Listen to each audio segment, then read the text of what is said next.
Come on, Jimmy, you had one job. It's your first week. Hello, my name is George Broadbeard with my partner here. Chris P. Bacon. And welcome to Good Morning Maycomb. A house burned down last night, and the house belonged to Maudie Atkinson. She left her fire going to keep her plants from dying, and the fire spread all throughout her house.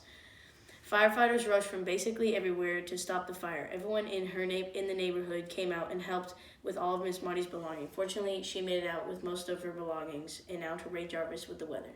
Even though it was late September, the weather is smoldering. For tomorrow, we'll have a high of 87 and a low of 75. This will be the same for most of the days except for Friday.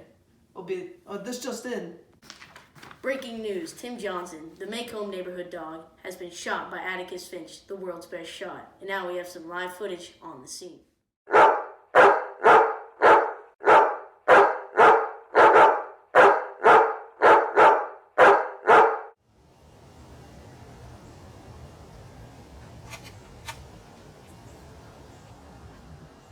Hey, Atticus, I can't hit the shot. Let me do it. Be still.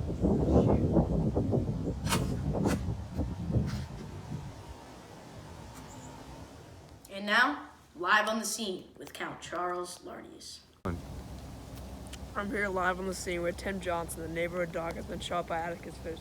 Here's Miss Maudie on what she saw. Yeah, I saw with my own eyes. Atticus shot him in the street because he looked infected, or at least that's what he looked like. Infected how? The dog looked like he had rabies coming out of his mouth or something. I ran in my house because them animals, when they look like that, they're scary. So can you confirm that the dog had rabies? Yes, sir. That dog was for sure mad. Weird seeing a dog like that. That's this time of year, but lately Maycomb has been a crazy place. Okay, well, there you have it, folks. Thank you, Miss Maudie, for your time. You're welcome. Now we're going to talk to Jem Finch, Atticus' son. Jem, what did you see? I done saw old Tim Johnson walking down the street all weird. He was walking funny and mighty slow. He looked mad, but I wasn't sure. So I ran with Scout to go get Calpurnia, and she called the whole street, told them lock their doors. She then ran over to the Radleys and knocked on their door because she knew they had no phone. Then she called Atticus, who came with the sheriff, Mr. Heck Tate, and they done shot him before he hurt anyone. I never knew Atticus could shoot like that. We are sorry to see Tim Johnson leave us, but happy that the neighborhood is safe. I'm Count Charles Lardius, and here live on the scene. Back to you, George and Chris. And now the biggest news of the year, well maybe the decade actually, probably ever in Maycomb. And here with our criminal expert with his analysis. Yes, George, this was a very interesting week in Maycomb with the Tom Robinson trial. And as you all know, and if you don't at this point, you must be living under a rock, Tom Robinson was found guilty of raping Mayla Ewell.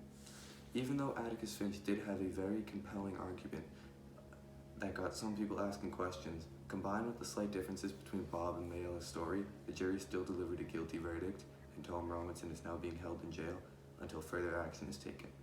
Now, there is a chance that Atticus and Tom may appeal the verdict and bring it to the higher courts. In my opinion, from the evidence that I've heard, I think they would have a shot at winning an appeal case. But I understand that that is an unpopular opinion in this town. Now, Chris, is there any part of the argument specifically that you think Atticus and Tom could attack and potentially get this case overturned? Yes, I do.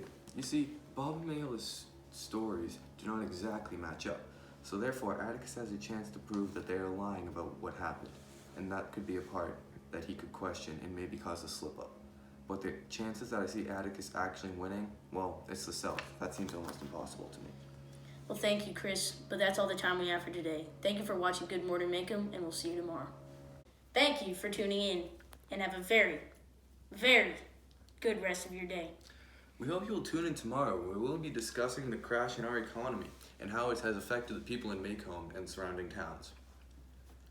I'm George Brownbeard. And I'm Chris P. Bacon, signing off. Goodbye, Maycomb. Where's my coffee? First week.